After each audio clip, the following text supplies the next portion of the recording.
Hey everybody, it's Peter, and in this review I'm going to go over the Kawasaki W800. Now this one happens to be a 2019 model. We're filming in 2023, but I wanted to go over it because we have it here, and it's the Cafe model. Now the Cafe model may not be for everyone. It's a little more low slung. We'll talk about the handlebars, but I haven't had the chance to review the non-Cafe model yet, but I will this year. So make sure you subscribe if you want to see more about that. In this review, I'll try to answer as many questions as I can, but if I don't, feel free to subscribe because I have the opportunity here at Jim Gilbert's Power Sports to come back to these vehicles again and again to make sure that you get the answers you want, both in the comments section and in future videos. I want to thank Jim Gilbert's Wheels and Deals for giving me access to this bike. Let's get going with the review. So I spent a lot of time talking about Kawasaki's retro bikes recently on this channel. We talked about the Z900 RS, which I bought, the Z650 RS, and we're talking about this W800. Now, a couple things to keep in mind. That Z900 RS was modeled after the first Z1, which was really the introduction of superbikes to the Kawasaki lineup. But that original Z1 doesn't happen with the original version of this bike because this bike, or at least the original version of this bike, is where Kawasaki started to introduce their more high-power motorcycles. They were a two-stroke company with very small displacement motorcycles until the original version of this came out. So while the Z900 RS, Z650 RS are modeled after 1970s bikes, most of those bikes are modern sport bikes underneath.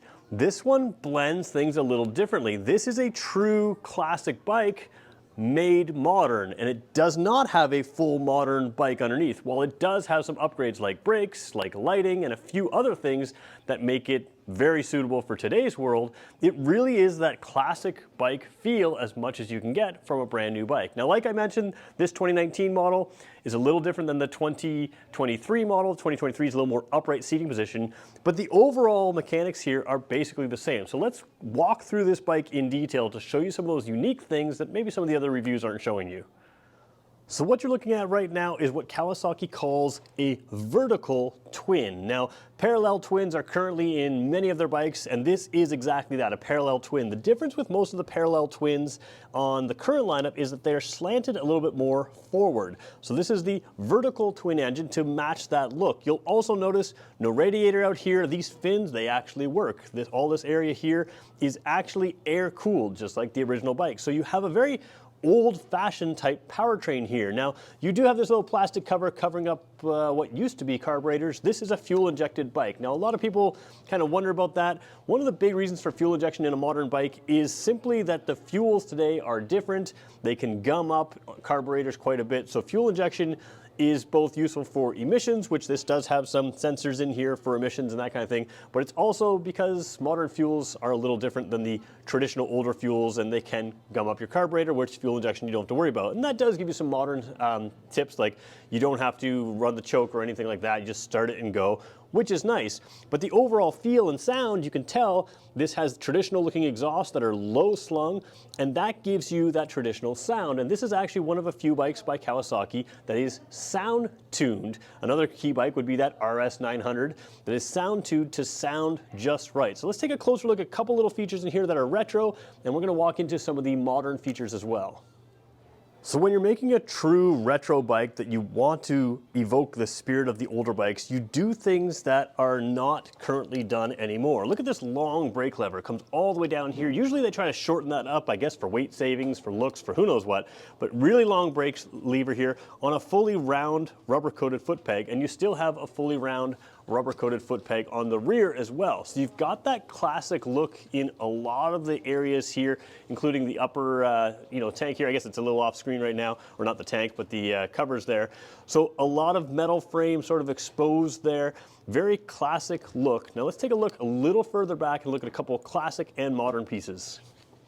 So the very bottom of the screen, you can just barely see that muffler. Looking up from here, the classic bike of the Z900 RS, which is again a modern sport bike, doesn't have the dual shocks. It puts that back horizontal backlink rear suspension up there, which is a more modern sport bike. But this one you have dual shocks, one on each side, of course, to give you that nice classic look and a little different style. I mean, because they're dual, they have a little thinner springs than the single one.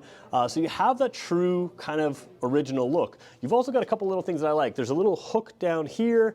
There's a little hook right over here. That's how we used to strap on luggage on the former bikes. Now you still have something like that on the Ninja 400. So they still use them on some bikes, but they don't use them on many bikes anymore.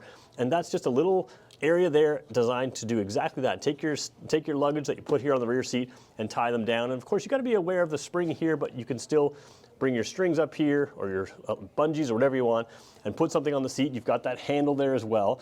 So in that section, you've got a lot of retro, but down here, modern. And you really want modern brakes. A retro bike, they had terrible brakes. So not only do you have full disc brake in the rear, disc brake in the front, but you have ABS front and rear. So you've got a modern braking system that makes this safe to ride in the modern world, unlike the old-fashioned brakes that really didn't bring you down to speed very much. The other thing you're looking at here is a classic styled tire.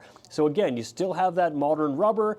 You still have the ability to lean this bike over, much more so than the older bikes, but you have a very classic tread pattern with the spoked wheels, very much a classic look while still offering decent handling.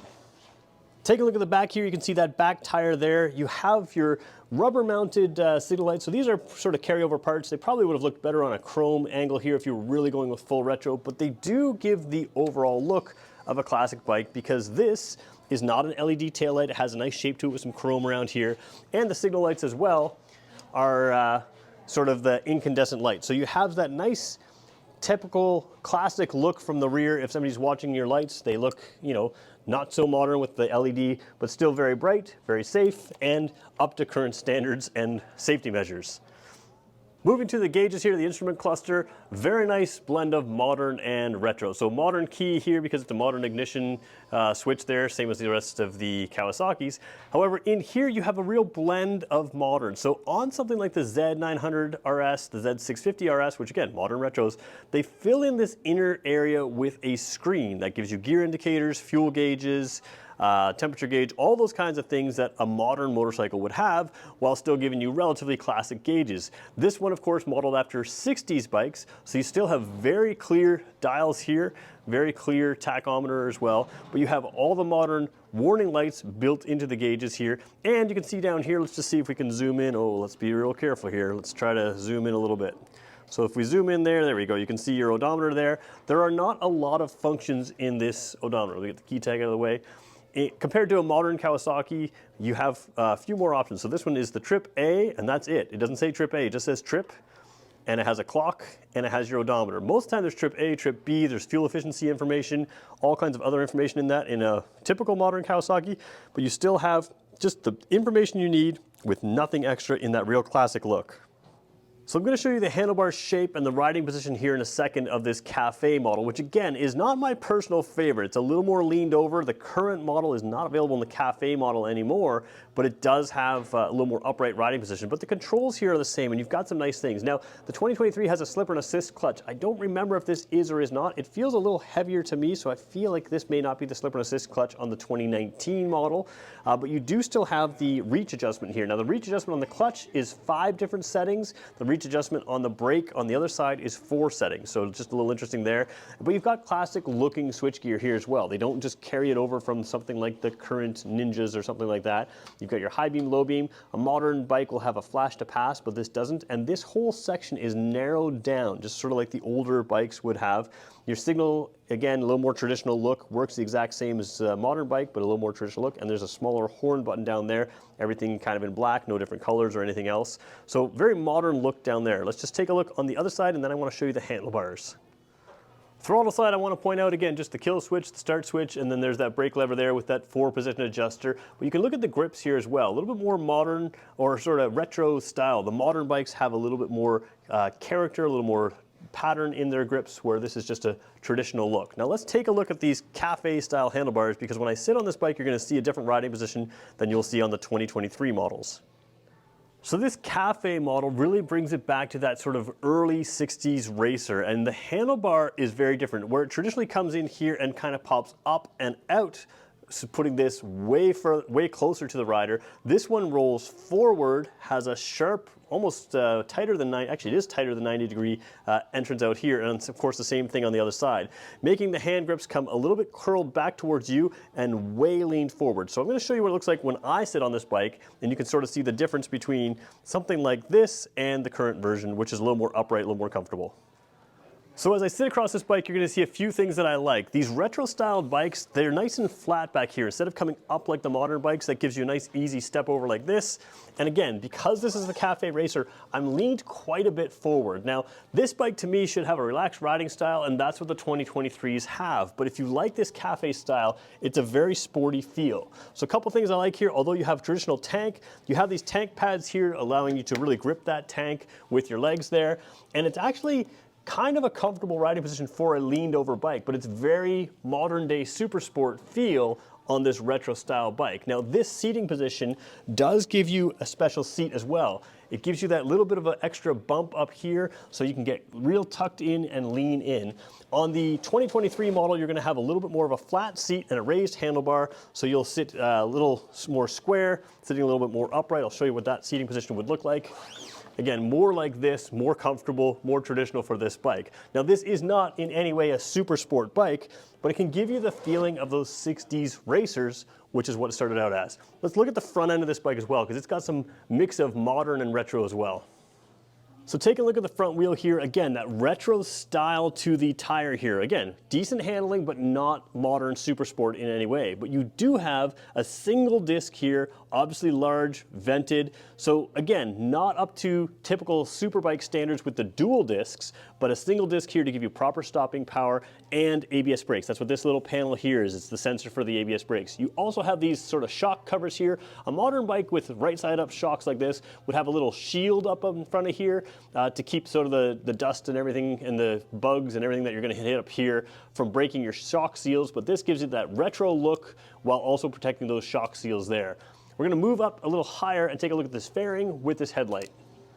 Taking a look at the front fairing here, it's that typical 60s, even 70s kind of style where it's very kind of small and bulbous, but it does give you a little extra wind protection, also gives it a really clean front end. One thing we like about it is if I grab the key out of my pocket here and stick it in the ignition here, you will see at least a little bit of LED lighting here. Now it's not fully lit up because of the bike has to be started. Because I'm indoors, I'm not going to start the bike today, but you have multiple sort of areas there which will light up for high beam and low beam to give you proper lighting. So you have safe brakes, you have safe lighting here. Again, the traditional, not on chrome stocks, rubbery type things. Again, it's durable. Just to me, that's the one thing they could have touched up to make it look a little more retro there, but typical incandescent bulb. So you have the bright light here, which gives you that safety, but again, that retro look, which I quite like. So let's talk about who this bike is for. Well, first of all, this Cafe Racer style thing, definitely a style piece because that tucked over position looks really cool with the retro leathers and that kind of thing. For me, I think this bike is better suited in the 2023 model where you sit a little more upright, the non-Cafe model, which was available before. You sit a little more upright, you have a little bit more level seat in here, but you've got that cool retro style without the retro maintenance. If you've ever had a retro bike, you're going to spend as much time maintaining it as you are riding it, whereas this gives you a fully modern, under warranty bike that functions like the previous bikes, gives you that really cool sound. It looks super cool. Everywhere you go, people are going to ask you, what year is this? How old is it? That kind of thing. They're going to talk about the bike, but you know you have something that's reliable that you can take out all the time. To me, this is a super cool bike. It's not for everyone, but if you're just a weekend cruiser and you just do your typical riding, nothing too extreme on the sport bike side, this thing is going to be a lot of fun for you. You can take your gear along just the way we always used to by strapping stuff back here. You've got that cool retro look. If you want the Cafe model, you've got that fun tucked in kind of position to sort of do that 60s kind of sporting feel. And on the road, this is all the sport bike most people are ever going to need. But again, it's not really a sport bike. It's the traditional, comfortable, fun motorcycle of the past. And it's just super cool. So if you want to know more about this bike and if you want to see the more traditional upright version, make sure you subscribe to this channel because I will be coming back to this and doing more videos on it. But if you have questions that maybe I didn't get to in this video, again, thanks to Jim Gilbert's Wheels and Deals, I'm able to bring this bike and other bikes just like it back on video to make sure I get them again. Now again, this is a 2019 model. We're sitting here in January 2023. This is for sale right now. So if you're interested in this bike, give them a call, reach out to them. There's a link in the description here where you can connect with them and you can get this exact bike, which is a pretty cool bike in this version like that. Thanks everybody for watching.